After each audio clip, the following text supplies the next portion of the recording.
Representative Rene Kulot og Utok, bagong spokesperson ng House Impeachment. Aw ganahan ko kay Kulot, kaayo ang inyong gihimong spokesperson. Sama ka Kulot sa iyang utok. Likayisa gyud ang pagpariban no? Kay basin mo tulid unyag kalit ang imong pangutok, i-maintain lang gyud na nga kulot ang imong utok, kulot ang imong pamulong o kulot ang imong mga ideas nga magkakulot-kulot. Ginoo ko.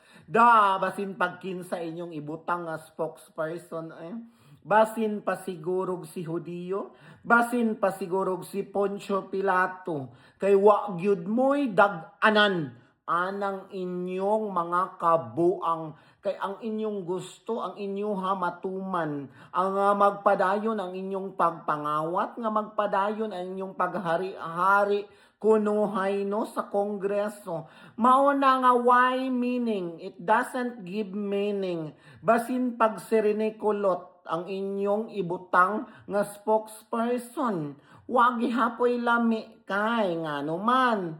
Kabaluman mi kung asa padulong ug asa mo pamoniton.